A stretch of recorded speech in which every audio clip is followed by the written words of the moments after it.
Le son impitoyable de la sonnette finit par m'arracher à un sommeil profond. Je me suis traîné hors du lit sans même essayer d'ouvrir les yeux. D'une manière ou d'une autre, j'ai réussi cet exploit impressionnant juste au moment où j'ouvrais la porte d'entrée, instinctivement conscient que cela mettrait fin au carillon incessant de ces cloches infernales.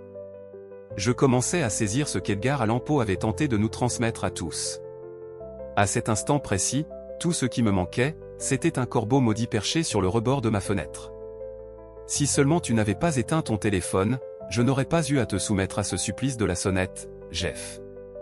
On dirait qu'il te livre encore ton bois de chauffage le matin, gloussa mon ex-femme Janice, en déplaçant son regard vers le jeune garçon qui se tenait raide pour son inspection matinale.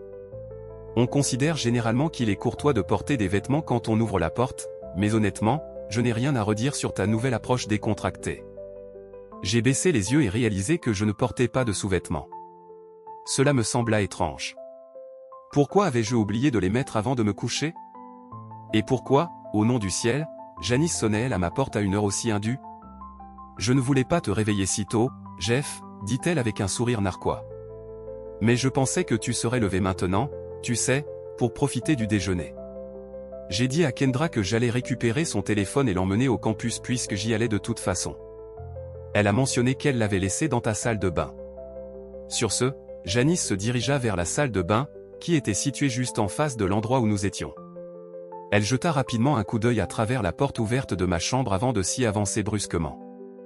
Espèce de scélérat, lança-t-elle par-dessus son épaule en entrant dans ma chambre. Tu couches avec Amber. Elle était une amie de l'une de mes demoiselles d'honneur. À ce moment-là, je me suis soudain souvenu de la raison pour laquelle je ne portais pas de caleçon. La veille au soir, j'avais rencontré Amber au pub du quartier.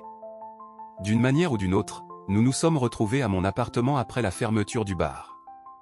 Si ce n'était pas le fruit de mon imagination, j'ai passé la majeure partie de la nuit à me livrer à une intimité fervente avec elle. Sexe de folie. Selon Janice, on dirait que tu lui as fait exploser le cerveau hors des oreilles. On dirait de la viande hachée, hurla Janice. Cette poitrine ne peut pas être authentique, si? J'ai jeté un coup d'œil par-dessus l'épaule de Janice et j'ai vu Amber étendue sur mon lit, vêtue seulement d'un sourire radieux. Je n'ai pas pu m'empêcher d'être fier du fait qu'elle avait l'air quelque peu épuisée.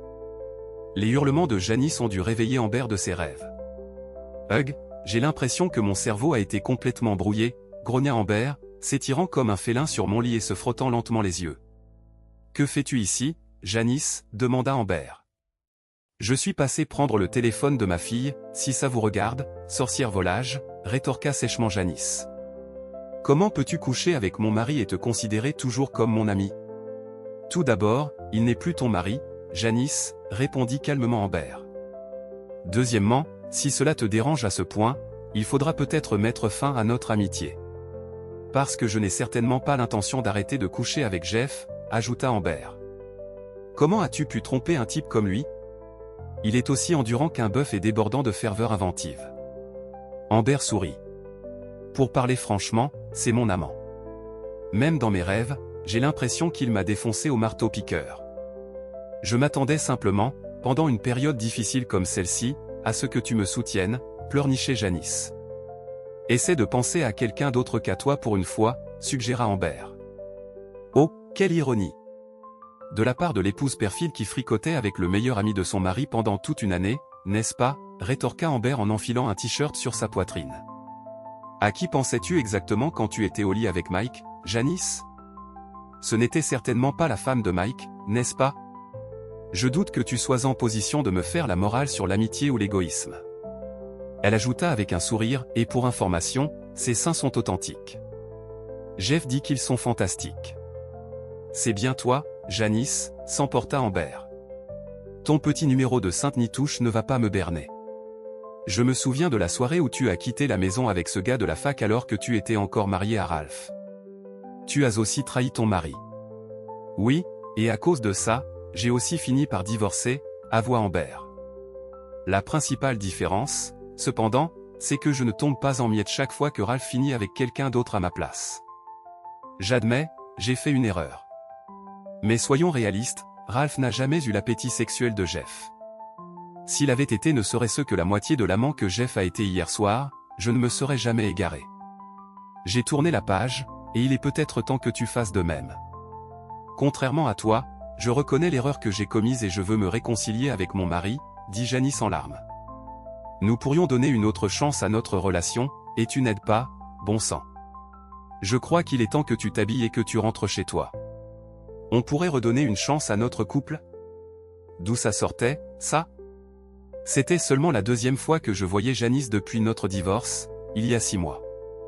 Manifestement, elle nourrissait quelques regrets sur la façon dont les choses s'étaient terminées. Janice, tu n'as pas le droit de parler à mon invité comme ça. Pourquoi tu ne localises pas le téléphone de Kendra et tu ne t'en vas pas? J'ai suggéré, plus que poliment. Merci, Jeff. Ambre m'a souri en me regardant. On dirait qu'il va falloir régler ce petit problème dès que Janice sera partie. J'ai presque eu de la sympathie pour Janice quand elle s'est précipitée dans la salle de bain et qu'elle est réapparue rapidement avec le téléphone de notre fille. J'ai remarqué des larmes qui coulaient sur ses joues en passant devant moi. La porte a claqué bruyamment derrière elle, et elle est partie. Ambre m'a pris la main et m'a ramené dans la chambre. Elle a tenu parole. Tout s'était passé sur un coup de tête. Un collègue de travail a appelé samedi matin pour savoir si je pouvais remplacer un joueur en tant que 4e personne dans un tournoi de golf dans un complexe pittoresque dans le Delaware, à environ 3 heures de route de la maison. Janice assistait à un séminaire à Pittsburgh, alors j'ai accepté sans hésitation. J'ai joué admirablement bien et j'ai passé un excellent moment.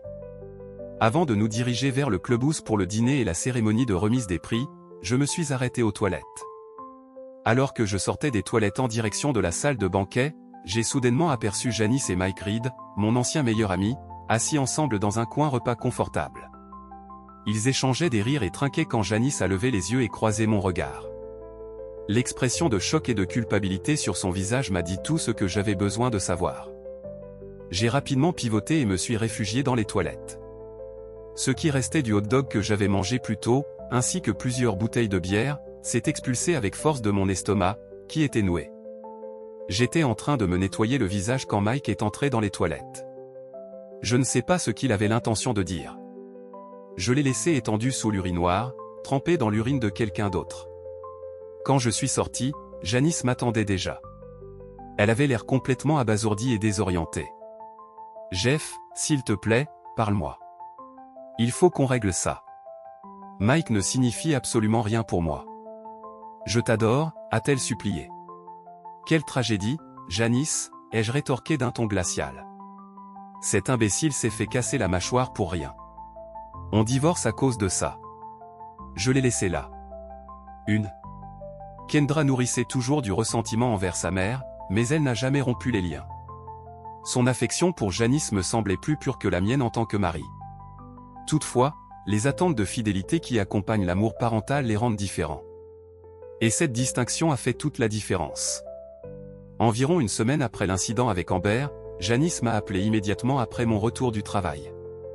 Elle a engagé une conversation anodine sur notre fille. À mon grand étonnement, j'ai pris plaisir à cet échange. Ma rage semblait notablement apaisée. Je suppose que chaque brasier peut durer longtemps, mais finit par s'éteindre une fois le combustible épuisé. Jeff, est-ce que tu serais d'accord pour dîner demain soir? J'aimerais discuter de certaines choses avec toi de vive voix, a demandé Janice. Je sais que c'est un peu court préavis, et tu as peut-être déjà des engagements, mais... Pourquoi pas 19h au Rustinel, ai-je interrompu. Je t'attendrai au bar au cas où tu serais en retard. C'est parfait, Jeff. J'apprécie vraiment cette occasion de parler, a répondu Janice avec enthousiasme. Je ne serai pas en retard. Je suis arrivé un peu en avance et me suis installé au bar avec une bière.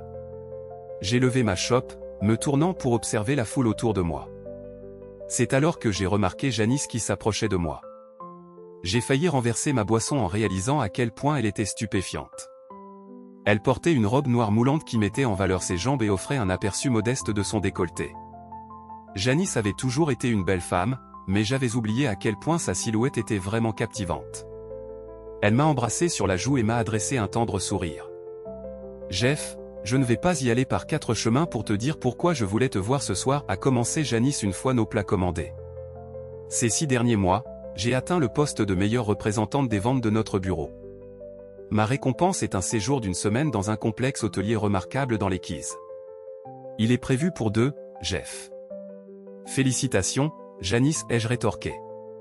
J'imagine que Mike est aux anges. Il t'en a probablement déjà fait des tonnes s'il a repris la conversation, ai-je raillé. Janice a tressailli, puis a esquissé un sourire triste. Elle semblait décidée à ne pas répondre à mes remarques acerbes. Je m'y attendais.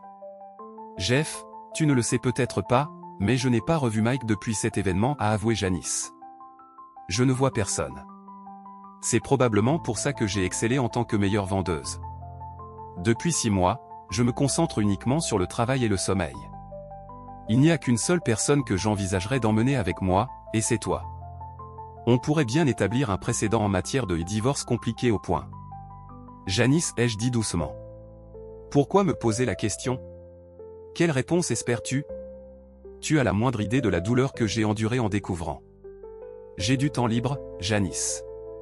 Je te recontacterai demain pour confirmer quand je peux me joindre à toi, ai-je déclaré. Souviens-toi juste de ce que tu as dit et n'anticipe aucun changement dans notre relation après ce voyage, ai-je averti Jeff. Je suis ravi que tu aies accepté. Tu verras, ça en vaut la peine, je t'assure. 3 semaines plus tard, nous arrivions dans un charmant hôtel en bord de mer. Janice rayonnait de bonheur. En découvrant que nous étions enregistrés comme Monsieur et Madame Davenport, j'ai ressenti un certain malaise. Mais aborder la question me semblait demander plus d'efforts que cela n'en valait la peine. Notre chambre offrait une vue sur la baie, et le coucher de soleil était hypnotique. Debout sur le balcon, absorbée. Elle a enfoui son visage dans mon bras et a laissé échapper un sanglot étouffé. Je n'éprouvais aucune satisfaction à la voir ainsi malheureuse. Pourtant, la graine semée il y a des mois par ses actes avait enfin germé.